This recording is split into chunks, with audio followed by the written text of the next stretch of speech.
Arrest করেছি, কিন্তু আমরা নিজেদের মতো করে কাজ করতেছি, যতটুকু রেখে পারা যায়। ওইটা মাদক এলাকা, মাদক ব্যবসা হয়, আমরা জানি, ছিনতাই হয়। গত 28 ফেব্রুয়ারি থেকে আমাদের অভিযান শুরু হয়েছে এবং অলরেডি আমরা 300 লোক অ্যারেস্ট করছি। এই ঘটনার পরেও কিন্তু আমরা অলমোস্ট 54 জনের মতো অ্যারেস্ট করছি, যাত্রাবাড়ি এবং ওয়ারি মিলে। এটা আপনারা জানেন যে 3টা থানার একটা জাংশন, এখানে এক পাশে গেন্ডারিয়া থানা, এক পাশে যাত্রাবাড়ি, এক পাশে ওয়ারি।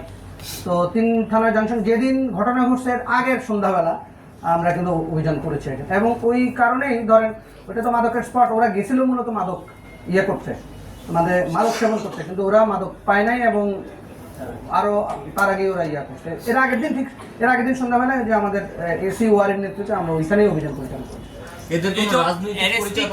নাম কি এবং তাদের কোন কোন মামলাতে করতেছেন একটু কাইন্ডলি পাশাপাশি আরেকটা বিষয় বলতে চাই। এর আগে কি ওরা আচ্ছা একজন করে যদি বলেন, একজন করে থানা থেকে লুট হওয়া যে অস্ত্রটি, এই অস্ত্র দিয়ে কি ওরা এই 24-এর এই কয়েকদিনে কি ওরা অন্য ধরনের কোনো সন্ত্রাসী কার্যকলাপ করেছে? আমরা এখনো প্রাথমিক পর্যায়ে আছি।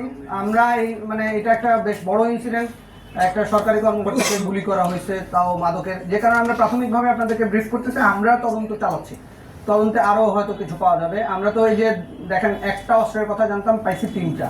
তো এইভাবে হয়তো আমরা আস্তে আস্তে আগাবো, যদি আরো কিছু পাই ইনশাআল্লাহ আপনাদেরকে জানাবো, টাইম টু টাইম জানাবো। ইন্ডিভিজুয়ালের নাম এবং তাদের কি 3 জনকে কি আলাদা আলাদা 3টা মামলায় অ্যারেস্ট দেখানো হচ্ছে কিনা? না, অ্যারেস্ট হলো প্রথম 2টা মামলা, যেটা অস্ত্র মামলায় তো 3 জন আসামি, আবার যেটা সরকারি কর্মকর্তা অ্যাসল্টের ঘটনা, ওইটা তো আলাদা মামলা, আসামি আছে। আর এই মামলার অস্ত্রটা ডিফারেন্ট আরেক লোকের কাছ থেকে উদ্ধার হয়েছে, ওইটা লিঙ্ক ধরেই আমরা গেছি, ওইটা আলাদা আসামি হবে। নামগুলো একটু প্লিজ। আচ্ছা, নাম হলো সৈয়দ জিসান আহমেদ, বয়স 29, সৈয়দ হাসিবুল হাসান ওরফে পিয়াস, ওমর ফারুক আর সুলাইমান হোসেন চৌধুরী।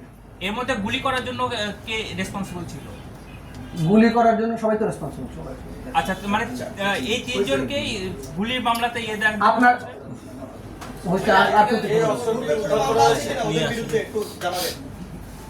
ওদের বিরুদ্ধে এখন পর্যন্ত আমরা মামলার কোনো তথ্য পাইনি।